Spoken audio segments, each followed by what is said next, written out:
got it all inside of you. It's inside, you got it. Let me help you to spot it. You've got it all inside of you. This world can be a prison, a play yard. Peace of mind's inside and ain't far above the clouds, so prepare to take off as we come together off the radar, far away from everything. Let's release the stress and strain. No need for the baggage, babe, cause we came here to heal that pain.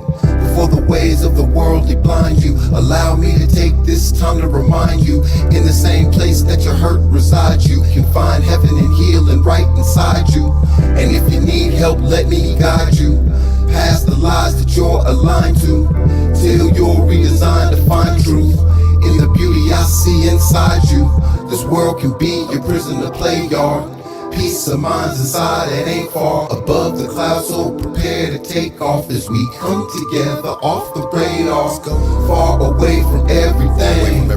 Let's share this, my friends. No need for the baggage, babe, cause we came here to heal that pain. The lighthouse, guiding the righteous is all that I'm about.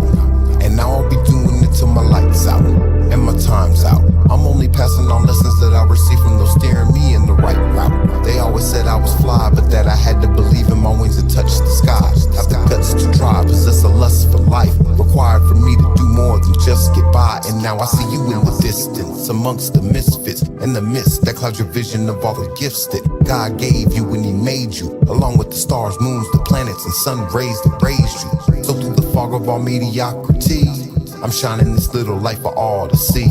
You already possess your own fresh, but if you have trouble finding it, just call on me. This world can be a prison, a play yard. Peace of mind's inside and ain't far above the clouds, so prepare to take off as we come together off the radar, far away from everything.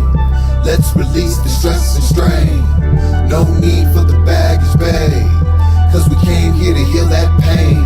This world can be your prison, a play yard.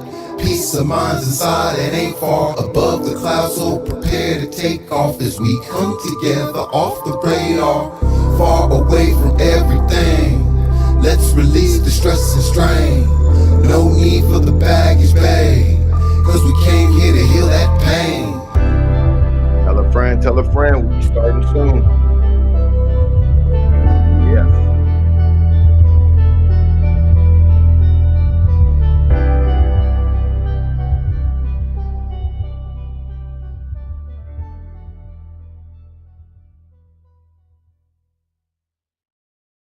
We're going to be starting in just a minute, guys. From the subject, how to be crazy enough to get what you want. What you have to do is lose your no I can mind and find your yes I can mind. So you see, you got to lose one of these minds. And which one of these minds is it that you have to lose to get what you want? The no I can't mind.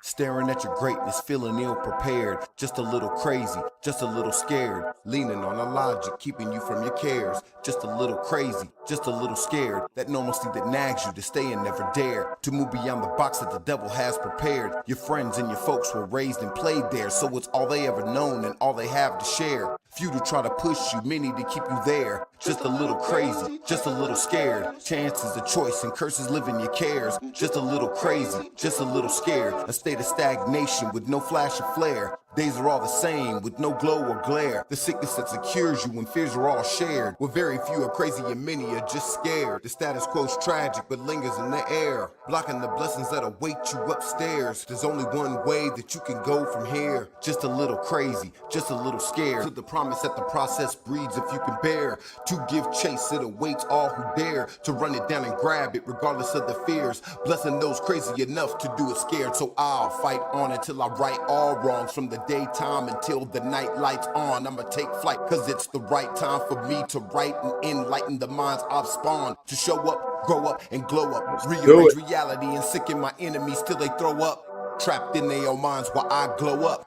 Putting it down for minds till I go up. Above past failures, ignoring all fears, cause that false evidence ain't as real as it appears.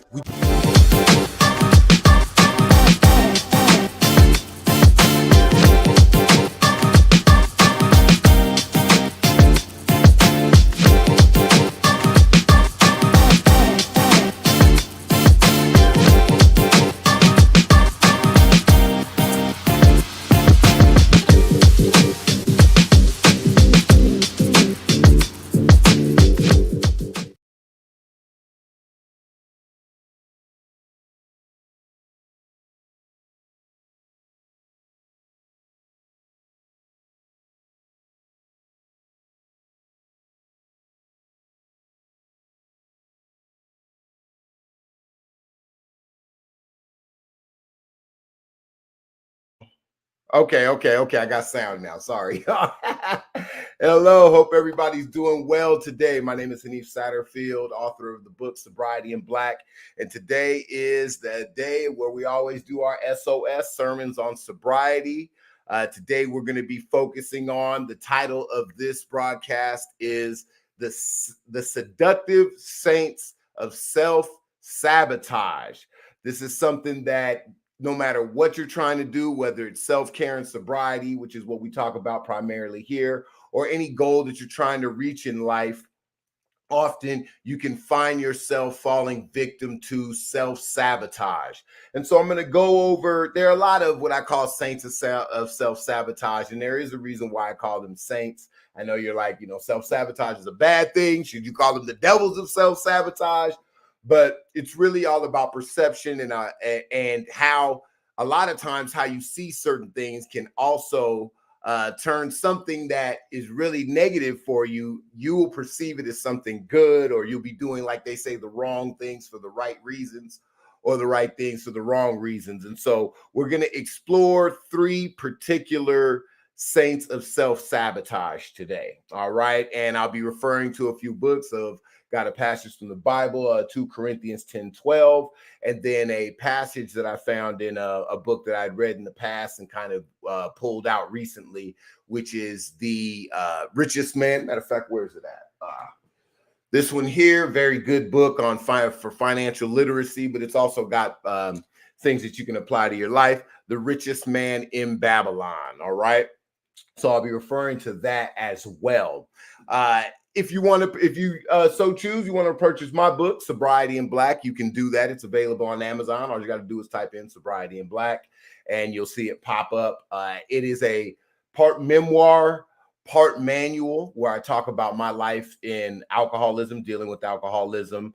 I'm now 11 years sober, praise God. And in the second half of my book, talk about my system, the method that I used that helped me overcome addiction and helps continue to have me overcoming it every day. Because as they say, we take it one day at a time.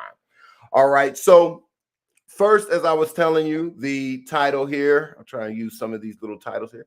The Seductive Saints of Self-Sabotage. All right. So just getting really straight into it, the very first one that you want to look at, well, it's not the very first one you want to look at. It's really no particular order, but this is one that whenever you're trying to move up in life, or especially with the advent of social media, this is one that really permeates our culture. It drives a lot of social media. It drives a lot of depression that's based off of what we look at in social media. And it can be described in one word, and that is comparison. All right. That word is comparison. For our people on IG, if you so choose, you can go to the YouTube channel for Sobriety in Black, and you'll see little words that pop up. I may do some screen shares, but if you can stay on that IG, I'll definitely be explaining things. So this first one, comparison, when you're trying to improve, or even just, looking at your life, when you start going through social media, a lot of times you can fall victim to comparing yourself to other people. And through the lens of sobriety, it's a matter of comparing your walk of sobriety and how you're dealing with it with how you see other people dealing with it. Early on in my sobriety, because I was, wasn't really I was very insecure as to, and I had a lot of self-doubt with whether I was going to be able to maintain this life. I would look at other people who may have had 5, 10, more years in sobriety than me at my 3 days or something. And it could cause me to be a little depressed, cause me to kind of look at myself and really question myself as to whether I could do it, because I would be looking at them and saying, well, maybe they have, this inner strength that I don't possess, especially through all my years of alcoholism. I haven't exemplified it. What makes me think I can do it now? And this can cause you, especially when you're still dealing with old friends, drinking buddies that may be trying to undermine your sobriety as well and bring you back. It can cause you to, really have a negative perspective and perception of yourself. Cause a lot of self-doubt. And so you have to be very, very careful not to compare yourself, not to compare your walk to another person's walk in sobriety. And the reason why I talk about comparison with regards to social media is because now that we have social media where, you can look at people's lives from across the world and all over the place, everybody puts their best foot forward on social media for the most part. They're showing you their A pluses, right? They're showing you their best. A lot of people are just outright lying, from the rapper that rents the Benz and acts like he owns it, or we've seen people taking pictures in front of other people's houses, cars, and you don't know this. So you're thinking, oh my gosh, all these people, this kid's the same age as me and he's got all this stuff and here I am broke. I must be doing life wrong, right? And this can cause you to go into a negative downward spiral. So what 2 Corinthians 10:12 says, and I had to scroll it because of the way it's set up, but I'll read it. It says, not that we dare to classify or compare ourselves with some of those who are commending themselves, which is something a lot of people do on social media, commend themselves, right? Including me. All right.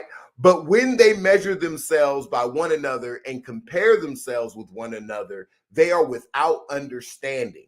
So what you have to understand is what we're saying is, when you're comparing yourselves to other people, whether it's online or even people in your own lives that may be doing well, you have to understand that, you're not getting the full picture.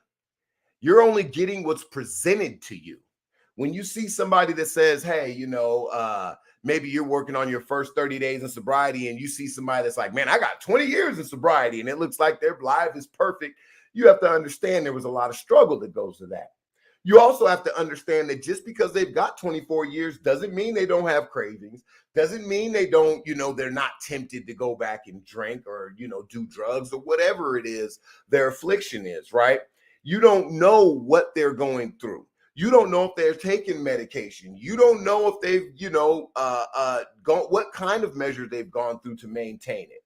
And it's positive that they have, but you can't let it be a reflection on you. You have to say, this is my walk. I'm going to walk my walk to the best of my ability. Now, can you look at other people? Yes.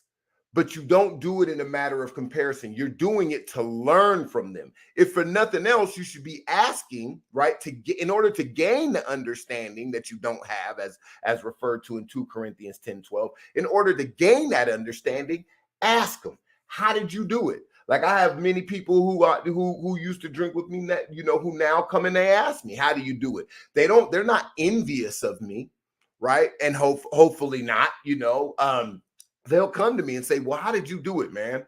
In order to learn, not to necessarily compare themselves to my walk, but to say, hey, I like the way you're walking. I like the way you're doing it. You seem happy in your sobriety. I'd like to attain that for myself, but I don't know exactly how. Are there some gems you can drop on me? Is there some knowledge? Is there some understanding that you can give to me in order to help me get to where you're at, right? And then that's when I'll tell you, hey, man, don't think that I got it all figured out. It's still one day at a time with me. I'm still at a risk of relapse. I relapsed more than a few times before I got to this current streak. I wasn't perfect, and that's the first thing that helps. That's the first piece of understanding I give folks, and then I tell them, hey, look, these are some of the things I did that helped, that I had to learn along the way in order to strengthen my walk in sobriety, strengthen my, my resolve to stick to the promise I made to myself that I would no longer drink, right? And getting those tools, looking at other people, that's one thing, so that you can gain and strengthen yourself, walking in the humility of saying, I don't know everything. Going to those meetings and saying, hey, I'm struggling. Is there anything that somebody, you guys may be able to help me out with? And talk to your fellow sober soldiers and get some new weapons against your addiction, weapons against the temptation, right? Allow them to strengthen you. Allow them to strengthen your armor, right? So that you can personally be stronger. And then hopefully one day you too can pass that on to another person. That's why I wrote my book, in order to pass that knowledge on. What I've learned so far, because I'm still to this day, 11 years later in sobriety, I'm still learning. I don't think that I've got it all figured out. And that's going to lead to the next saint of self-sabotage, because when you're comparing yourself, right, you run the risk of sabotaging your walk. Because think about if you're running a race. If you're running a 100-yard dash and you're looking back every 2 seconds or looking forward at the next person and you're focused on everybody else, you're going to run slower. You may be convinced to stop running. You may give up. Instead, what you got to do is focus on your walk and to keep on pushing. Now, if you lose a race, going to talk to that other person and then saying, hey, compared to me, you did better. What could I do to strengthen myself so that I could be good as you? That's when the same thing, that comparison, right? That same thing that maybe you know, because a lot of people will say, well, I compare myself in order to keep myself competitive. That's where we talk about it being a saint, right? You're looking at it from the standpoint of, I got to see where I'm at to motivate me to move forward. If it's motivating you, that's one thing. But if you're looking to the point where you're not moving forward, or you're starting to doubt yourself, that's when that saint becomes a Satan, right? So you have to make sure that how you're taking in that information is useful to you. And that's where, how you look at yourself, and taking from other people who may be doing better than you can actually be positive for you, can help you out. All right. So, and there you have to remember, these are many things that have been mentioned in the Bible, mentioned in, why comparison, you have to watch out. Just a few phrases you'll see that are true. Comparison, as we talked about, is the enemy of progress. Progress is when you're focused on yourself and how you can move forward. When you start looking at everybody else, right, you're going to slow your progress down. It can become an enemy, right? What is another one? Comparison is the enemy of contentment. When you start comparing yourself, if you're getting depressed because you're saying, oh, I should be further along in life, something we've all said to ourselves at some point, I should be further. Look at that person. They're the same age as me and they've got 3 times the amount of money. I should be further along in life. Why am I not? Why must not be that good of a person? That's where your contentment, which is something we should all strive for, as opposed to happiness, which I'll talk about in a minute. Comparison can become the enemy of contentment, right? And then, as that third quote says, comparison is the thief of joy. All right. If you're, let's say you get a promotion at your job, and now instead of making $10 an hour, you're making $15 an hour, and you're happy. Then you find out somebody else is making $20 an hour. Now, because you're comparing the same thing that you were just happy about, oh, I'm so glad I got this raise. Now you're looking and going, oh man, this person making 20. Oh man, I'm not doing this right. And that's a perception we can fall victim of often. We've all done it. But you have to be mindful in saying, hey, my walk is my walk. Celebrate your achievements and don't compare them to other people. Now, if you're using other people to inspire you for a higher climb, right? Like I've had people who've come to me and said, hey, Hanif, I saw you walking your walk of sobriety, and because I know you, to see you doing it, it's giving me, I'm looking at myself and saying, well, if he can do it, then I can do it too. That's healthy, right? If you're using that comparison to motivate you. But oftentimes it's the opposite. So you have to be careful. You know what I'm saying? You have to be careful that you're using it if it's as a motivating factor as opposed to a debilitating factor. You don't want it stealing your joy. You don't want it stealing your contentment, and you don't want it hindering your progress. All right. So the next one, the next saint of self-sabotage here is ignoring wisdom. All right. And this is something that a lot of people in their youth do. I in my youth did, is ignore the wisdom of those who had lived the life I had lived, right? Who had been on this earth longer.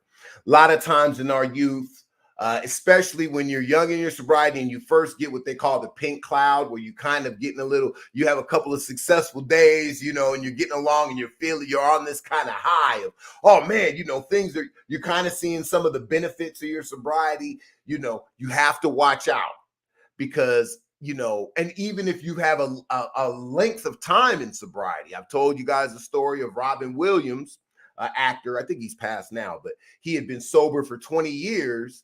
And he was on a train going to Alaska looking at the scenery, and he had relapsed. And he was telling the story of how he relapsed after 20 years of sobriety. And it was because he forgot, you know, the wisdom of being mindful every day, that it's a day-to-day thing, right? And so you have to be careful. You know, the youth, one thing, and the reason why I brought up this book, The Richest Man in Babylon, and just to give you an example of a little context as to what the book is about. The book is about a man who is looking to become rich, looking to, you know, have a lot of money. And so he finds and Babylon's a city, he finds the richest man in Babylon, and he asks him to give him some advice. He's like, hey, look, man, you know, you don't, he's the rich man in Babylon wasn't, you know, famous. He didn't get his money, you know, making viral videos on TikTok. You know what I'm saying? He was a worker just like the next man, but he had a lot of money.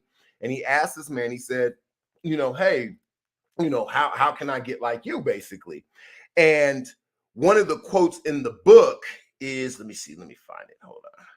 Oh, and let me give you this little comparison. We talk about the difference between intelligence and wisdom, because it's important to know this. So intelligence is to think logically, right? Conceptualize and abstract from reality.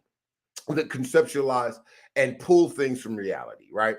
Now, wisdom is when you is the same, it's intelligence, but on top of that, you're also grasping human nature, right? Which is paradoxical, right? It's not cut and dry. Sometimes it's not logical, right? It can be contradictory, and it can be subject to continual change. Now, what continual change implies is that wisdom is gained over time. It's intelligence tested, right? Tested through forged in the fire of time and experience. And that's why those who are considered wise are elders, right? The old wise men. They're people who they may have had a beautiful idea, which an intelligent person can come up with. A young, intelligent person can say, oh, I have this great idea. It's well thought out. It's logical, right? Now, when that thing gets tested over time and the illogical things in life, right? The paradoxes and contradictory things and disparities come into play, and it's tested against that. That's where wisdom becomes created, right? And a lot of times we can fall victim to ignoring wisdom. You know, you look at a book and you say, oh, okay, well, hey, in order to be sober, I can just stop drinking. Just don't, hey, real quick, it's logical. Just don't pick up the drink and don't put it to your mouth. That's all I need to know. Don't tell me nothing else. I don't need to go to these meetings and all. I don't need to waste my time. I just need to physically not put the drink in my mouth. Got it. Done solved everything. I don't know why this guy came up with these 12 steps. I don't need a book. You know, it's very simple. Just don't put the liquor in my mouth, right? Yeah, I guess from an intelligent, logical standpoint, yeah, that's true, right? But over time, all of us who've been sober for longer than 5 seconds, you start gaining the wisdom to understand, right? Especially for me, it took me a few relapses, because in my youth, that's exactly how I thought. Hey, look, I just need to go without drinking. I just need to go without drinking. And that's all I needed to learn. No, I didn't need to grow in my knowledge. None of that, right? But over time, you must. And this is a quote that was from one of the first things the richest man in Babylon told this young man when he was searching about dealing with money. He was talking about something that he runs into. Okay, and I'll just read it out loud here. Okay, it says, hold on, let me hide that one. Okay, and I'll read it. I know it's running down there. It says, the thoughts of youth, he continued, are bright lights that shine forth like the meteors that often make brilliant in the sky. They shine brilliantly in the sky. But the wisdom of age is like the fixed stars that shine so unchanged that the sailor may depend upon them to steer his course. Matter of fact, give me 2 seconds. I'm going to share this screen in case, because it is a hell of a quote, and I think it deserves you guys being able to read it. So give me 1 second here. Where is the share? Oh, present. Where is share screen? Okay, hold on. These are for my screen, folks. I'm going to go ahead and share this. There we go. And share. All right. Let me put my face. Oh, there we go. Get my little facha. So I wish I could figure out how to blow this up. But right here, I'll just outline it. This is from the richest man in Babylon. I'm going to read it one more time. The thoughts of youth, he continued, are bright lights that shine forth like the meteors that oft make brilliant the sky. But the wisdom of age is like the fixed stars that shine so unchanged that the sailor may depend upon them to steer his course. So if we look at this passage, right, it says the thoughts of the youth, right, are bright lights that shine forth like meteors that often make brilliant in the sky. Okay, so if you think about this when compared to, he says the wisdom of age, which are fixed stars. One of the major differences you see here is that the bright lights that shine forth like meteors. When you think about meteors, what are meteors doing? They're moving. They're not fixed, right? They're not stable. They're not secure. They're not steady, right? They're kind of, they can be all over the place. They're bright. They're on fire, right? It's youth, bright, new idea, intelligent, logic concept, obvious, right? It's obvious. Just don't drink. There it is. Got it, right? Moving brilliant through the sky. Not necessarily stable. It's got to be measured with time. Then when you look, you say the wisdom of age is like fixed stars that shine so unchanged that the sailor may depend upon them. Now, other people can depend on this star in the sky. Might not shine as bright, but it's there every day. It's gone through its time. It's gone its course. It knows what it is. It's tested, battle tested, right? It's not moving around and sporadic all over the place. It's not confused. There's no question as to what it is. That's wisdom. That's what time does. That's what intelligence, wisdom is nothing but battle tested intelligence, right? It's battle tested. When we talk about AA, that's battle tested. Millions of people have gone through AA. So now at this point, it is a canon of wisdom that we all can benefit from. Those who are walking in their sobriety on day one can like a fixed star, at least affix to that and go, okay, at least I know this path has been walked by many people since 1935, right? So even people who it may not have worked for, just like the stars, may not work for everybody, but it's worked for enough people and it's been tested over time to where you can depend that you'll be in the right realm if you follow this path, or smart recovery, or anything else like that. Or somebody who's been living a life of sobriety over a protracted amount of time.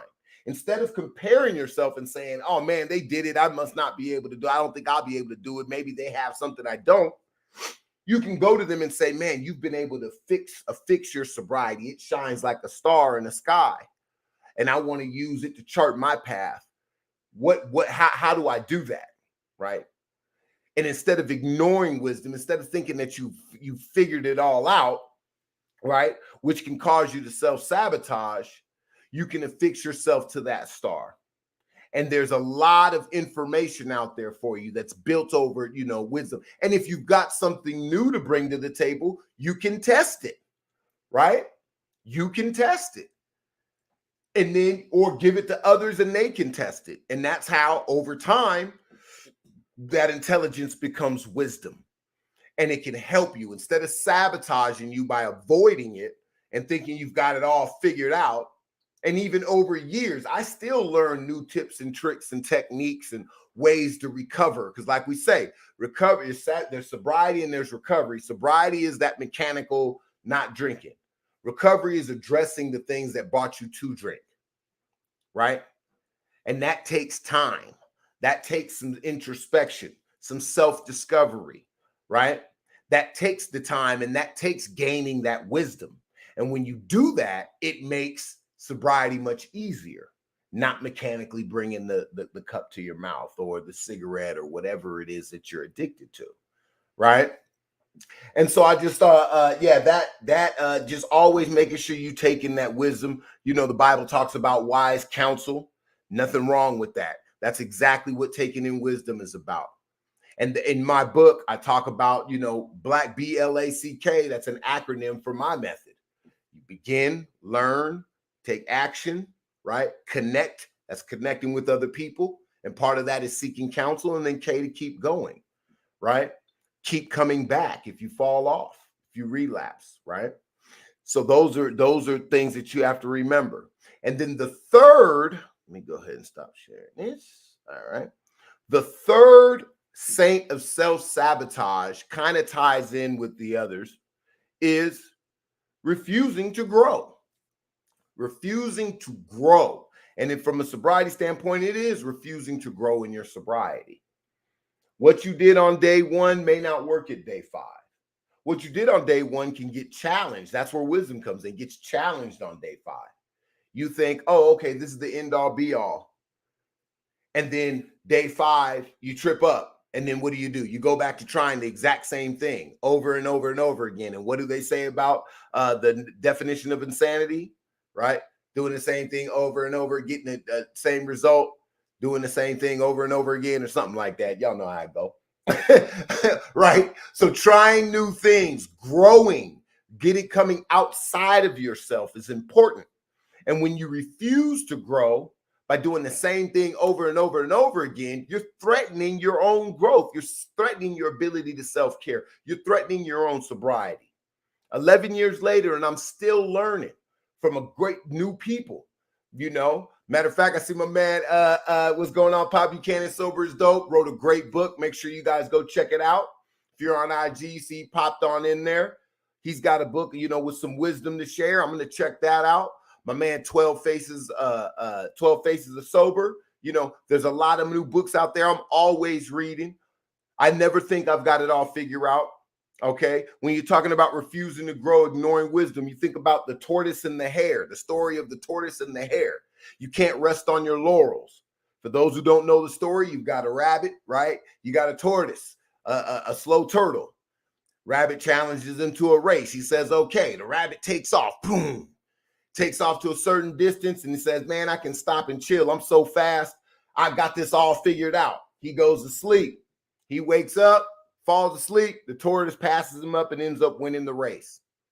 He refused to grow. He refused to advance. He refused to keep going. He stopped. All right. And anybody with wisdom would have told you, never underestimate your opponent. Things are like that are built over time and understood over time. That's understanding, right? And so you have to always stay mindful. That is the rent that you pay in sobriety, is staying mindful. Robin Williams, after 20 years of sobriety, relapsed. Why? Because 20 years later, he didn't stay mindful of the fact that he is an alcoholic. He cannot go a single day forgetting that or thinking that disappears just because he hasn't drank in 20 years, right? You must stay mindful. All right. I was just watching with my son on Netflix, The Redeem Team. And that's about, the dream team in basketball when the NBA players started going to the Olympics. And we had been kicking butt in basketball. Hell, we invented it, right? America invented it, since the 60s, 70s. And then I think it was 2004, we ended up losing, getting whooped on by, I don't know, Croatia or one of them teams, one of them foreign teams. Why? Because we thought we had it all figured out. We refused to grow.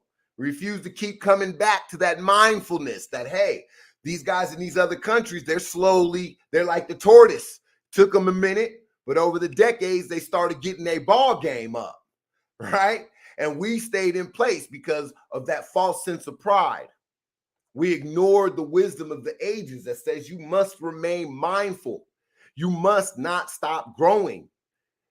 No, nothing physically stops growing, right? You're not the same age forever, whether you like it or not. So such as the body goes, so should the mind. You should be growing, learning new things, striving, never forgetting that purpose, right? And in sobriety, it's the same thing. That is growing in sobriety. It's not one of these things you get and then that's it.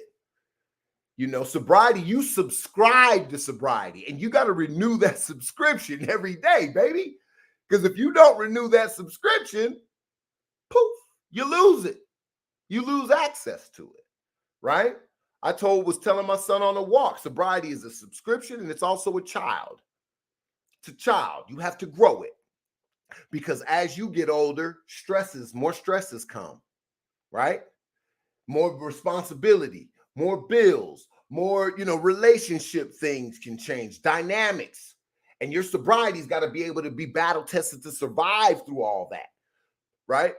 Now, for instance, let's say you were an alcoholic at age, 15, you're living with your mom and dad, you started drinking early, and you start walking your sobriety at 16.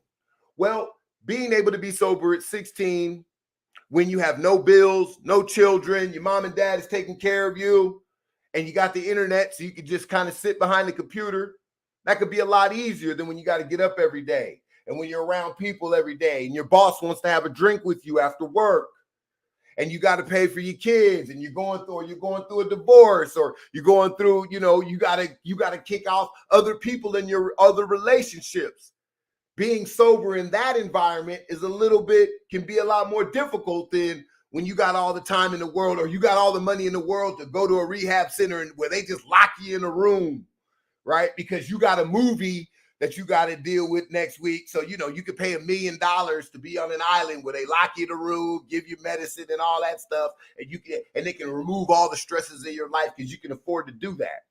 But when you got to keep living like the most of us, you got to figure it out. You got to do it moving, right? And that's why you must connect. If you're an introvert, you better figure it out. You got to connect with other people if you want to strengthen your sobriety. That's part of growth, learning from others, being able to go to parties and have fun and enjoy yourself without alcohol. That is something you have to work at, especially if you depended on alcohol to have a good time for a major part of your life, right? That's something you got to work at, and you've got to grow to do that. You don't just wake up tomorrow and go, hey, man, I'm going to have the same good time I've had for without alcohol that even though I've depended on it for the past 10 years of partying. Right? And it's easy to fall victim to that, especially over time, right? So those are some of the things that we have to be mindful of. We have to be mindful of that self-sabotage, the spirit of self-sabotage can come in. And that's for sobriety, self-care, any type of area where you're trying to, maintain a consistency that's for your greater good. And so I just wanted to, come on here to kind of explain those three. I may even do a part 2 as I think of more saints of self-sabotage. I said they're seductive because they are seductive. If you say, well, man, I compare myself to just make sure I know where I'm at and you know what I'm saying? Do this. And it's like, hey, walk your own walk. We've talked about the length of life. You got to walk your length. Okay, you got to be selfish in your sobriety, and everything should be for the greater good of building your sobriety. And that means building you up. If it starts making you look down upon yourself, you got to cut that out. And that includes people, that includes relationships, that includes anything that's trying to undermine your purpose and your goal of attaining sobriety. All right. Remember, don't ignore wisdom. Don't ignore wisdom. You know, things that have been battle tested, that have worked for others. Don't be scared to try them for yourself. Some of them may be difficult. You know, there's a step in the 12 steps where it's talking about the reaching out to other people, right? Seeking amends. A lot of people don't want to do that. But in order to strengthen your sobriety, a lot of people will say, well, why do I need to do that? What's that got to do with drinking? Well, maybe you should go to a meeting and find out. Maybe you should ask somebody who's gone through it. Maybe you should try it and see what it does for you, right? There are a lot of things out there that can help you, but you've got to open yourself up to it. You can't ignore wisdom. You can't think you've got it all figured out. And then the first one we said, be careful of comparison. Walk your walk, celebrate your small victories, but stay mindful that tomorrow is another day to gain another victory. All right. And so those three are the seductive saints of self-sabotage. Say that 5 times fast, right? So I hope that pours into you guys. I hope you guys have a great day. I hope that, that gave you something. And if it didn't, that's all right, because we're finished, baby.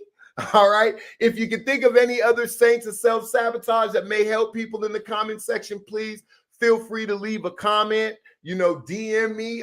If there's something you want me to speak on. I'm trying to get it to where I go on at least once during the week as well. I come on every Sunday for these SOSs, but I'm also going to be trying to increase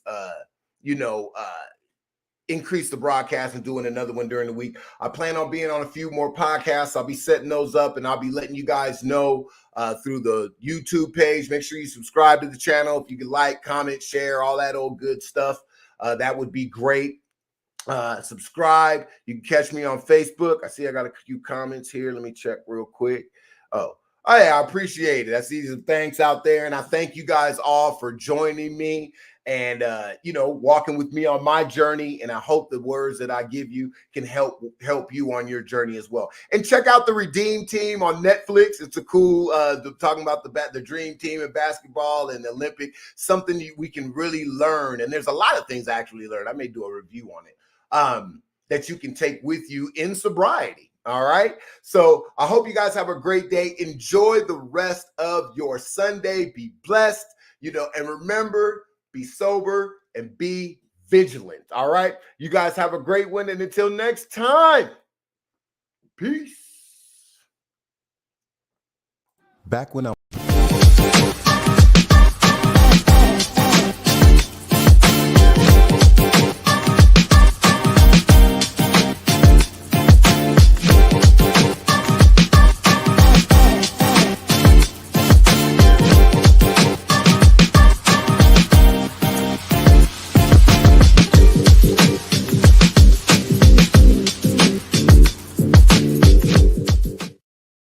when I was drinking, alcohol was my God, alcoholism was my religion, and an alcoholic was my identity. And I can never be who I used to be. I'm sorry if you got used to me. Our history with alcohol, how it's marketed to us, our relationship with alcohol versus other groups of people and their relationship to alcohol is different. And so it requires extra considerations when we're looking at sobriety and recovery. Sobriety in Black is about alcoholism. It's about the DUIs. It's about the wrecks. It's about the revelation. And it's about the recovery. It's about a process that can help anybody gain freedom from their addictions.